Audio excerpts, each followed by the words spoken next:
Je suis avec Khady Anne, écrivaine sénégalo-française, invitée ici au Salon du Livre. Ce n'est pas votre premier Salon du Livre, hein? De Genève, non, c'est le troisième. Troisième salon. Déjà venu 2 fois, oui. Et qu'est-ce que ça vous fait d'être là encore?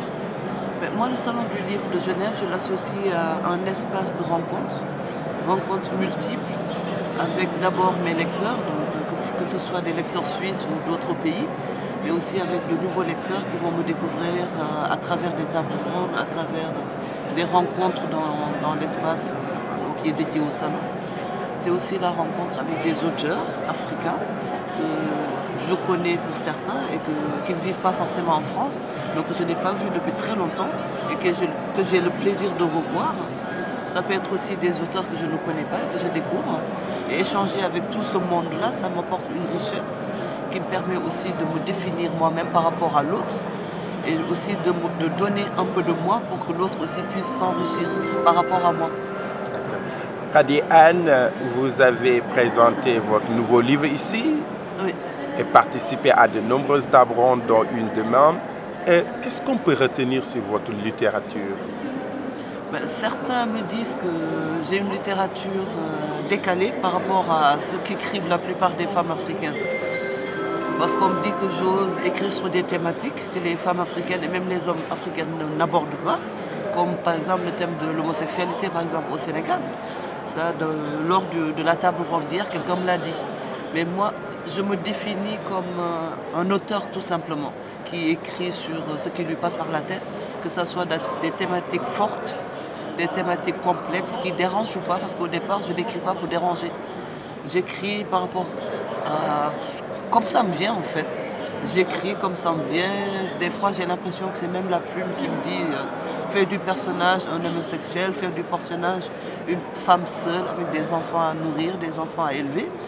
Et c'est à la fin de l'écriture du livre que je me rends compte qu'en fait que j'ai touché, en tout cas j'ai touché un sujet qui peut porter à polémique. Donc pour revenir à mon dernier roman qui s'intitule donc Demain si Dieu le veut, aux éditions Joël Losfeld dans le groupe Gallimard à Paris. Donc c'est un livre que j'ai écrit à la suite d'un voyage que j'ai effectué au Mozambique, donc, à Maputo plus précisément, où j'étais invitée pour l'inauguration de la première librairie francophone du pays, qui est lusophone. Et j'habitais chez un attaché d'ambassade de France. Il était chargé des actions culturelles et il m'hébergeait chez lui. À part qu'il habitait dans un immeuble où toutes les inscriptions étaient en chinois. Il y avait des restaurants chinois, des parkings chinois et tout alentour, je ne voyais que des groupuscules chinois alors que nous étions en Afrique. Donc dans l'environnement qu'il y avait autour, j'étais la seule noire africaine, donc mi-français blanc. Tout le reste c'était que des Chinois, ça m'a interpellée. Et quand je suis revenue en France, j'ai fait des recherches sur internet et il m'a été donné de voir que des Chinois étaient aussi installés au Sénégal. Et j'ai préféré orienter mes recherches vers mon pays, le Sénégal. Donc j'ai demandé une bourse de la mission Stendhal qui m'a permis d'arrêter de travailler pendant 3 mois. Et j'ai passé au Sénégal à faire des enquêtes sur les allées du centenaire, donc le fief des Chinois du Sénégal, de Dakar en tout cas. J'ai fait des enquêtes aussi au niveau donc apprenant qu'il y a eu des Chinois qui ont été rapatriés, d'autres qui ont été retenus en prison pour des malfaits. Donc j'ai été amenée à aller en prison et puis quand je suis revenue en France, j'avais assez de matière pour écrire sur un livre qui prend en toile de fond la présence des Chinois au Sénégal. Mais l'histoire ne se passe pas que chez les Chinois au Sénégal. Donc c'est la toile de fond, mais c'est l'histoire d'un jeune, un garçon que j'ai créé en 2000, il est né en 2000, année qui coïncide avec l'arrivée d'Abdoulaye Wade au pouvoir. Parce que bon, je suis sénégalaise, donc je vois les bouleversements qui se passent dans mon pays. Et je vois qu'en 2000, il y a eu un tel bouleversement, parce qu'il ne faut pas oublier qu'Abdoulaye Wade, quand il est arrivé, il s'est déclaré lui-même premier travailleur informel de l'État. Et c'est sous son règne aussi qu'a été créé le ministère de l'Informel. Donc ce qui rend formel l'informel. Donc j'avais envie aussi de me questionner sur ces thématiques-là. J'avais envie aussi de me dire qu'en tant que Sénégalaise, j'ai le droit d'aller en profondeur dans des thématiques qui me concernent, qui concernent mon avenir, l'avenir de mes enfants, etc.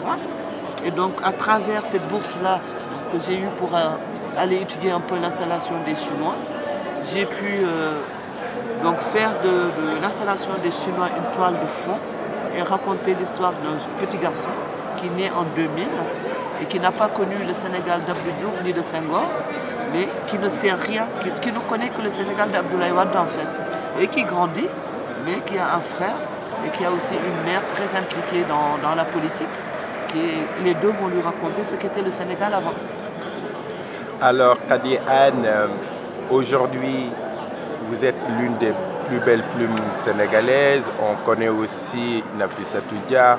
Vous avez vos aînés, hein, Ken Bougoul, qui est toujours aussi pétillante. Alors, quel est votre regard sur la littérature sénégalaise et notamment la littérature féminine? Ce qui est marrant, c'est que depuis très longtemps, quand on parle de littérature sénégalaise, j'ai tendance à ne citer que des auteurs femmes. C'est vrai. Aujourd'hui, par exemple, je peux citer Aminata Sofa, je peux citer Ken Bougoul, je peux citer Mariam Abba, qui sont mes aînés. Et dans la nouvelle génération, je peux citer Nafissatou Dia Diouf, Sokhna Mbengue, Fatou Diom. Et dès que je pense à citer un homme, il me vient Boubacar Boris Diop, il me vient Felwine Sarr, et après je bloque. Et heureusement d'ailleurs qu'il y a la nouvelle génération d'hommes comme Bougar, que j'ai vu tout à l'heure d'ailleurs, comme Elgas aussi, donc, dont je n'ai pas lu le livre mais je l'ai feuilleté en diagonale. Et je me dis que heureusement ces deux jeunes-là viennent pour renflouer le cercle des hommes, parce qu'en Afrique en général c'est surtout les hommes, surtout en Afrique noire qui écrivent. Mais le paradoxe du Sénégal, c'est que c'est surtout les femmes qui ont écrit en premier et les hommes ont suivi derrière. Et c'est un patrimoine féminin qui est propre au Sénégal, qui me rend fière d'être sénégalaise aussi, d'appartenir à ce peuple. Et de me dire que je marche un peu sans prétention aucune, avec toute la modestie qui me caractérise, que je marche par exemple sur les pas d'Aminatou Soufal, que j'ai étudié quand j'étais au lycée, ça me remplit d'un bonheur extrêmement immense. Et d'ailleurs, qui est cette année la présidente d'honneur du Salon africain, même si elle n'est pas là, c'est son anniversaire hier. Tout à fait, tout à fait. Et quand j'ai appris qu'elle était la présidente d'honneur du Salon, donc ça me fait plaisir en me disant, je vais la revoir, puisque je l'avais déjà vue dans différents salons. Et je vais même vous raconter une anecdote. Je l'ai vue dans un salon à Bordeaux.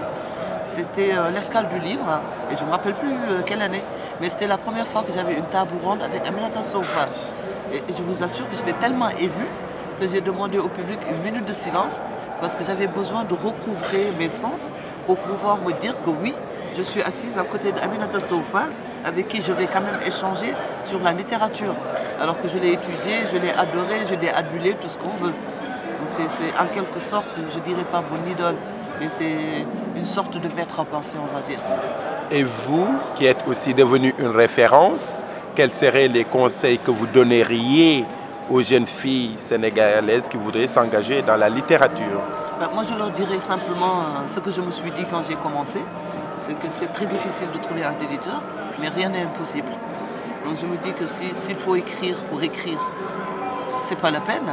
Mais s'il faut écrire parce qu'on sent au fond de ses tripes qu'il y a quelque chose à sortir, on sent qu'on a besoin d'un exutoire et qu'on n'a qu'une seule manière de sortir ce qu'on a dans les tripes, c'est l'écrivain, parce que pour d'autres ça va être la musique, pour d'autres encore ça va être le conte, ça va être la peinture, etc.